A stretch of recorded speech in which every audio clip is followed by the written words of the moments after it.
पाचन प्रणाली को प्राकृतिक ढंग से मजबूत बनाएं।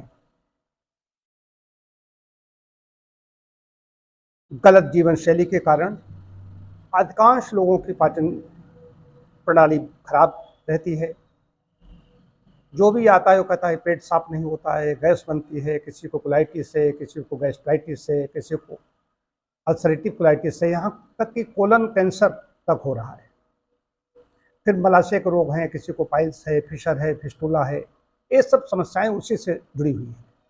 अल्सर है तो भांत भांत के अल्सर है, आंत का अलग है, गैस्ट्रोल का है, ड्यूडनल है, ये सब उसी से संबंधित समस्याएं हैं।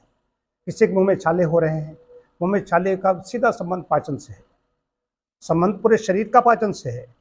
तो ये आहार विहार दिनों महीनों नहीं वर्षों तक जब खराब रहता है तब ये नौबत आती है, ऐसी स्थिति हो जाती है, पाचन प्रणाली मंद हो जाती है, जठर रस हमारे मंद हो जाते हैं, मंदाग्नि इसी को कहा, मंदाग्नि हो जाती है।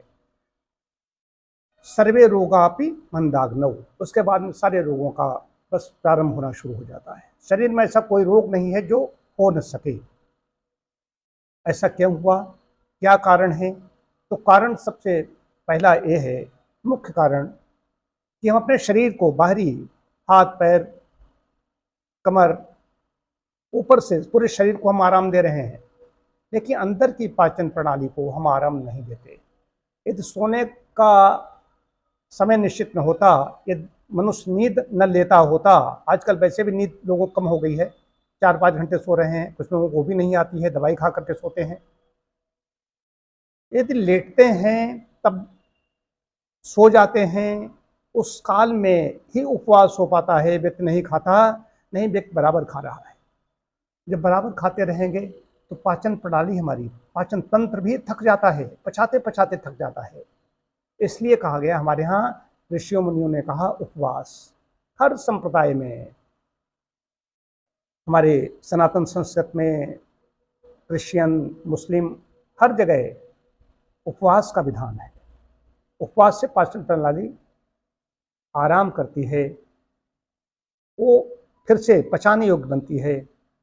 ऐसा कुछ भी खा लेंगे जिससे पाचन ठीक तरीके से संपन्न हो जाएगा। और सुपाच्य चीज़ें भी, ऐसी स्थिति आती है सुपाच्य चीज़ें नहीं पचा पाती है हमारी पाचन प्रणाली। गरिष्ठ भोजन कैसे पचाएगी? उपवास कर लेने के बाद में गरिष्ठ भोजन भी लिया है, गरिष्ठ भोजन से उड़द की दाल बहुत गरिष्ठ होती है, ऐसी चीज़ें भी अगर खाई हैं तो सब कुछ पाचन हो जाएगा। अब क्या करना है कि सबसे पहली चीज़ आती है व्यायाम। व्यायाम करना है, पर्याप्त मात्रा में जल का सेवन करना है। व्यायाम में क्या करना है, कब करना है, कैसे क्या करना है, सब लोग जानते हैं, और नहीं जानते हैं तो अपने चिकित्सक से या योग प्रशिक्षक से या जो भी व्यायाम के जो हैं प्रशिक्षक, उनसे संपर्क कर सकते हैं।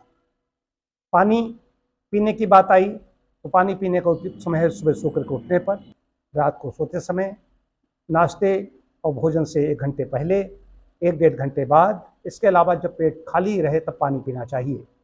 पानी वायुमंडल के हिसाब से, कभी गर्मी है सर्दी है उसके हिसाब से पी सकते हैं, लेकिन फ्रिज का पानी नहीं पिएंगे।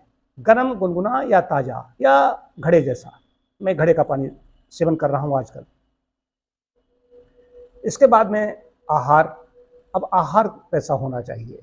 आहार में प्राकृतिक, जो प्रकृति ने हमें फल और सब्जियां दिए हैं उसमें पर्याप्त रेशा होता है, तमाम विटामिन और खनिज लवण होते हैं, एंटीऑक्सीडेंट होते हैं जो हमारे स्वास्थ्य रक्षा में सहायक हैं। कई तरीके से सब कुछ हमारे शरीर को मिल जाता है। यदि जिनका दूध शुद्ध मिल जाता है वो दूध का भी सेवन करें, दही का सेवन करें, छाछ का सेवन करें। यदि पाचन किसी चिकित्सक ने मना किया है या कोई ऐसी गड़बड़ी है, किसको दूध देना है, किसको दही देना है या वो भी नहीं देना है, वो अलग विषय है, लेकिन शुद्ध चीज़ होनी चाहिए। अब वैसे भी शुद्ध चीज़ की बात करें तो अन्न जो खाद्यान्न हम खा रहे हैं उसमें तमाम प्रकार के रासायनिक चीज़ों का उपयोग किया जा रहा है। सब्जियां आ रही हैं उसमें भी तमाम कीटनाशकों का उपयोग किया जा रहा है, जरूरत से ज़्यादा मात्रा में किया जा रहा है। किसान भी चाहता है कि हमारी फसल थोड़ी ठीक हो जाए, इसलिए वो ज़्यादा छिड़काव कर देता है। और जो उनके पास इसका जो ऐसे भंडार हैं रासायनिक चीज़ों के, जहाँ पर एजेंसी है, वो लोग चाहते हैं हमारी ज़्यादा चीज़ बिके। वैज्ञानिकों ने बताया कि इतनी मात्रा में डालना है, दुकानदार कहता है नहीं और ज़्यादा डालो, किसान लेके जाता है उससे भी ज़्यादा डालता है। दुकानदार के लिए वो तमाम प्रकार के पैकेज होते हैं कि इतनी चीज़ बेच दोगे तो तुम्हें हम उसके बदले में ये देंगे, ये पुरस्कार मिलेगा, इतना इनाम मिलेगा। तो पैसे के लोभ में ये सब होता है। देखें क्या हो सकता है, लेकिन फिर भी अब यही खाना है। इनको लाएं, अच्छी तरीके से धोएं, कुछ नमक पीले पानी से धोएं, धो करके उसके बाद में उसका सेवन करें। हम भी यही सेवन कर रहे हैं। रोटी इस्तेमाल जो खाएंगे उसका चोकर युक्त आटे की होनी चाहिए, फाइबर निकाल देंगे, मैदा बन जाती है। मैदा की रोटी जब खाएंगे, बिना चोकर की रोटी खाएंगे तो हमारी मलकिया प्रभावित हो जाएगी। मलकिया प्रभावित होते ही सारा सब गड़बड़ हो जाएगा, वहीं से गड़बड़ी शुरू होती है। कुछ हरी सब्जियां खाएं, सलाद खाएं, तो इतना करेंगे, इससे शरीर फिट रहेगा। पेट साफ, रोग साफ, आँख साफ, रोग साफ, पेट ठीक रहेगा तो कोई समस्या नहीं होगी। इसलिए अपनी पाचन प्रणाली को प्राकृतिक तरीके से ठीक ऐसे ही घर में करें। यदि इतने से भी न ठीक हो तो पेट पर मिट्टी पट्टी डालें। आप मिट्टी घर में भी 1-1.5 किलो बनाएं, जैसे आटा बनाया जाता है वैसे मिट्टी शुद्ध लाएं।